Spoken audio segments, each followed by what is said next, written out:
everyone, and welcome back to another video. So since we're in the last month of 2021, and the new year is always a really hot topic of discussion for K-pop stans, I thought it would be fun to share my K-pop predictions for 2022. For a video like this, I don't think I really need to go much in depth in my introduction, so let's just get into the video. Restrictions for in-person events are always a sort of back and forth thing because there's always a new regulation or mandate happening, and while right now we're in a moment in time while touring and other things like that aren't able to happen, I think a general theme we'll see in 2022 is that groups from big and small companies alike will go overseas to tour and try and build an international audience. We've already seen it with groups like TWICE, ATEEZ, and now Verivery going on tours, whether that's worldwide or just in the US. And I think in the near future, we'll definitely see groups like MY.st, Cravity, Astro, Red Velvet, and a lot of others. I can't think to name them all right now. I can definitely see them going on tours though. To go into this a little bit more in depth, I definitely see a lot of them just targeting the US, and possibly hitting a few of the most major cities and countries like Canada, England, and France. However, groups who have very dedicated fan bases in particular areas of the world, such as Secret Number in Indonesia or MCND in Brazil, depending on if restrictions allow it, I could definitely see these groups' companies sending their groups to these specific countries instead. Or maybe like in addition to the US and other countries. I'm not entirely concrete on that factor yet. Basically what I'm trying to say is that touring is a large source of revenue for K-pop companies and K-pop idols especially, so I think in 2022 we're gonna see a lot of them jumping at the first opportunity to send their groups overseas. While I'm not particularly in favor of this, in 2021 we saw a lot of 4th gen groups especially experiment with the sexy concept in their B-sides, so I think in the upcoming year we're gonna see a resurgence of the sexy concept in K-pop.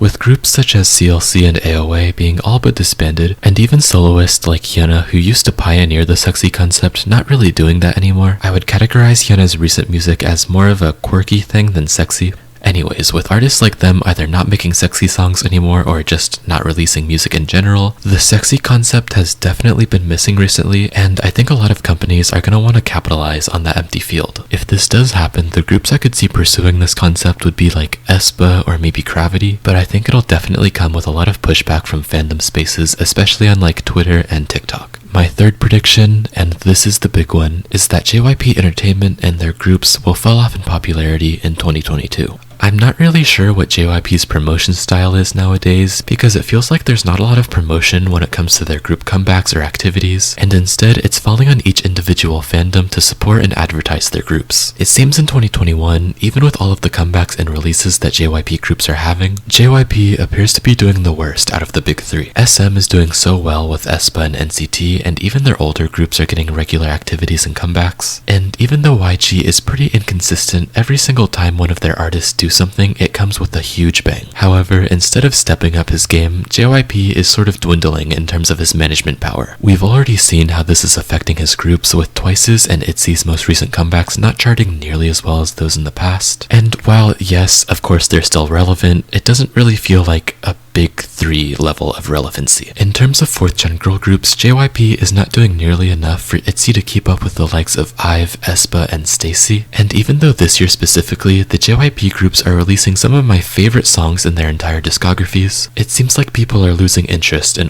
all of the JYP groups, except for Stray Kids, obviously. I don't think it's over for TWICE and ITZY or any of the upcoming JYP groups, but their company seriously needs to start marketing them better, or else I fear they might fall off and feel more like a mid-tier company group. It might be wishful thinking, but I think in 2022 we'll see the release of MCND's first full album, with member Castle J usually composing 1 or 2 tracks for every comeback that they have, but not having any composer credits on their most recent mini-album. This, combined with the fact that the O3-liners Minjae and Huijun have started dabbling in the composition scene, makes me think that they're saving some tracks for their upcoming releases. I do see them releasing a mini-album first, most likely in February or March of the upcoming year. However, in August or September, I see them hitting us with anywhere from 10 to 13 new songs in a full album. As usual, I see them sticking to their noisier sound, however recently they've been delving back into their cute concepts, so I can see them delving back into their cute concepts maybe in their B-sides or maybe just their first comeback of the year entirely. MCND. We'll definitely see a lot of the members in lyric and composing credits, with maybe Castle J composing his first title track since Top Gang, and I hope it gets really well received because they always deliver such high quality noise music. Next, I think we'll see a decline in the relevancy of girl crush in K-pop next year. With OT4 Blackpink not really being around to keep the genre popular, many of the girl groups who used to do this genre will probably steer away from it, and the newer ones will either go with a brighter concept or something else entirely. With groups like Everglow, who used to be pretty heavy on the girl crush genre, now switching to the more EDM sound, I wouldn't be surprised if a lot of others follow in their footsteps. What I don't see happening though is this trend really gaining any popularity or traction, at least domestically. In terms of Korean charting, I still see groups like Aespa, Brave Girls, and Oh My Girl sort of dominating, and even though none of them have the same concept, it's more so about the fact that these groups are such big names and anything they release will be eaten up by the general public. However, going back to the girl crush commentary, since these groups are so big, I see a lot of newer ones trying to copy them, or at least going for a similar sound, and since none of these groups really do girl crush is not gonna be around as much anymore. So speaking of Brave Girls, my next prediction is that what happened to them in 2021 won't be replicated by any group in 2022. From what I've gathered, the chart reversal of their hit song Rollin' was carried by the Korean military, and it seems like Rollin' was the general favorite among all of the men enlisted. This is just speculation, but it doesn't feel like any song was loved by them to the extent that Rollin' was, so it doesn't seem like the same factors are there for any song to have the same chart reversal effect. While an all but disbanded group suddenly rising to the top isn't unheard of because it happened with EXID before, if a group does have a resurgence in popularity, it probably just won't be the same way that Brave Girls did it, and it will probably be several years from now, so not in 2022. Moving on to my final prediction of the video, in 2022 I do see a second season of the Produce reboot series happening, however I don't see it following the same format as Girls Planet 999. I see Girls Planet more as a one-off series similar to I.dle School, which produced Promise 9, and I think next year when they make a male-based survival show, they're gonna reuse the Produce name. Thinking about it, X1 was the last group made by the Produce series, but sadly they had to disband, so I think Mnet's gonna want to pick up where they left off and create another male group to fill X1's place. Although X1 had a contract of 5 years, I think they're gonna want to shorten it because it's still unsure if these Produce groups are gonna do well, after the scandal at least, and I think if they do a male survival show, the contract for the final group will be around 2 years long. The group definitely won't be at the same level of popularity as the other ones produced by Produce before the scandal, however I do think this group, if it is made, will be a little bit more popular than Kepler. And that concludes this video. Thank you so much for watching, and if you enjoyed the video, consider leaving a like or subscribing if you're not already. Make sure to let me know what predictions you have for 2022 in K-pop, and without further ado, see you next time.